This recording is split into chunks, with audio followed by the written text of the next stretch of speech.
Assalamualaikum warahmatullahi wabarakatuh. Perkenalkan, nama saya Muhammad Irfan Jidni. Saya dari Prodi Manajemen Dakwah, konsentrasi Haji dan Umroh semester 5A. Pada kesempatan kali ini saya akan menjelaskan terkait beberapa hal. Yang pertama, pengertian studi kebijakan dakwah. Yang kedua, apa saja yang dipelajari dalam kebijakan dakwah. Dan yang ketiga, mengapa kita perlu mempelajari manajemen dakwah dan apa hubungannya dengan konsentrasi kita atau prodi kita. Dan yang keempat, manfaat kita mempelajari studi kebijakan dakwah. Dan yang kelima, studi kasus dari kebijakan dakwah tersebut.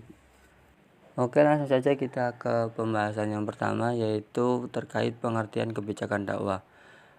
Pengertian kebijakan dakwah ialah sebuah keputusan yang telah disepakati oleh pihak terkait untuk dijadikan pedoman dalam melaksanakan aktivitas menyebarkan agama Allah Subhanahu wa taala dengan mengajak ma'ruf dan mencegah dari perkara mungkar. Jadi kebijakan dakwah ialah sebuah keputusan yang telah disepakati guna untuk menjadi sebuah pedoman dalam berdakwah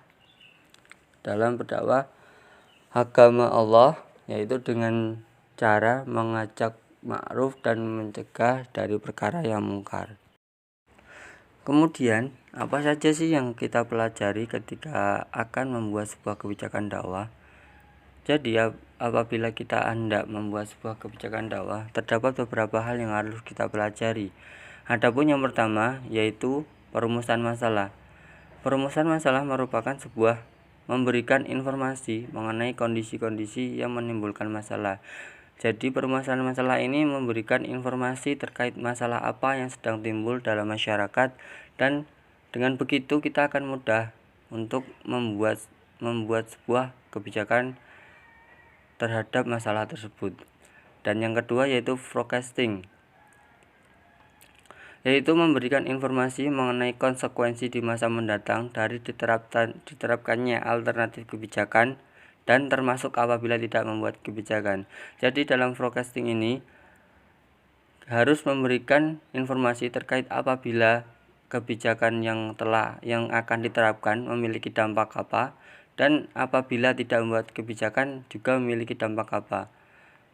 Jadi dengan begitu kita akan tahu resiko-resiko yang akan diambil ketika kita tidak membuat kebijakan ataupun kebijakan apa yang akan diterapkan.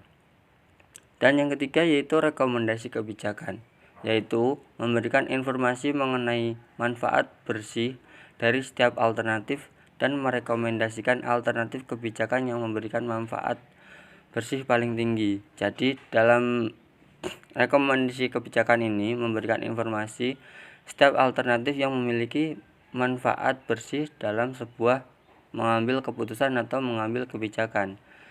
Dengan begitu, apabila ketika hendak membuat kebijakan terdapat beberapa alternatif, maka dengan rekomendasi kebijakan ini kita akan tahu alternatif mana yang memiliki manfaat yang lebih tinggi dan dapat menanggulangi masalah-masalah yang timbul.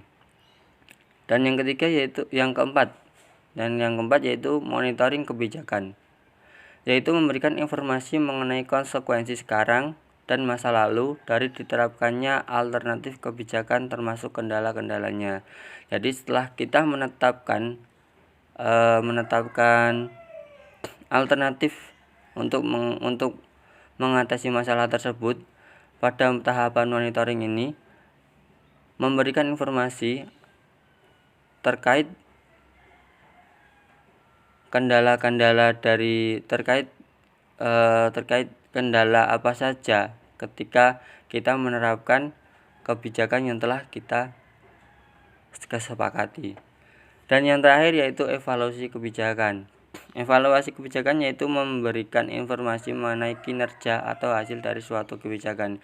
Jadi setelah kita menentukan dan melaksanakan sebuah kebijakan, maka perlu adanya evaluasi, yaitu berupa hasil dari kebijakan apakah kebijakan itu dapat efektif atau kebijakan itu kurang efektif. Kita akan tahu dari evaluasi kebijakan tersebut. Oke, yang selanjutnya yaitu mengapa mempelajari kebijakan dakwah. Dengan kita mempelajari kebijakan dakwah dapat lebih efektif dalam pembuatan kebijakan baik praktis maupun teori, tergantung pada akses terhadap pengetahuan yang tersedia, komunikasi dan penggunaan analisis kebijakan. Jadi apabila kita mempelajari kebijakan dakwah, kita akan dapat dengan mudah membuat kebijakan serta kita dapat tahu seberapa besar efektivitas dari kebijakan yang telah kita buat. Nah, terkait efektivitas tersebut tergantung pada beberapa hal, yaitu baik pengetahuan yang tersedia, komunikasi, dan penggunaan analisis kebijakan. Nah, apa sih hubungannya dengan prodi manajemen dakwah kita ini sendiri? Selain kita di Biro Haji dan Umroh, kita juga berkecimpung dalam lembaga-lembaga dakwah. Dengan begitu, apalagi di masa pandemi ini, banyak sekali problem-problem atau masalah-masalah yang timbul di masyarakat. Adapun manfaat mempelajari kebijakan dakwah yaitu yang pertama pengembangan ilmu pengetahuan, dan yang kedua yaitu meningkatkan profesionalisme dalam praktisi, dan yang ketiga yaitu untuk tujuan politik. Yang terakhir yaitu studi kasus terkait kebijakan dakwah. Di sini saya mengambil yaitu pembatalan pemberangkatan haji di masa pandemi.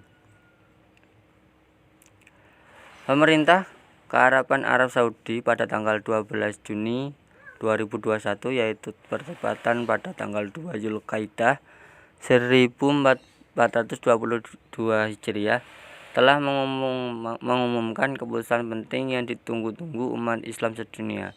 Arab Saudi akhirnya memutuskan bahwa ibadah haji yaitu pada tahun 1442 Hijriah atau bertepatan dengan tahun 2021 Masehi ditetapkan hanya untuk warga negara Saudi dan penduduk negara yang telah berada di negara tersebut. Hal itu berkaitan dengan situasi pandemi COVID-19. Kuota haji tahun ini hanya 60.000 orang untuk calon jamaah haji yang sudah berdiam di Arab Saudi. Sebelumnya, pemerintah Republik Indonesia pada 3 Juni 2021 telah mengumumkan pembatalan keberangkatan jamaah pada penyelenggaraan ibadah haji yaitu pada tahun 1422 Hijriah atau 2021. Keputusan yang pahit tersebut diambil di tengah situasi penyebaran pandemi COVID-19 yang masih tinggi dan mengkhawatirkan baik keselamatan, keamanan jamaah haji menjadi pertimbangan utama pemerintah Indonesia. Mungkin cukup itu yang dapat saya sampaikan. Apabila ada salahnya atau salah kata, mohon dimaafkan. Billahi taufiq wal hidayah. Wassalamualaikum warahmatullahi wabarakatuh.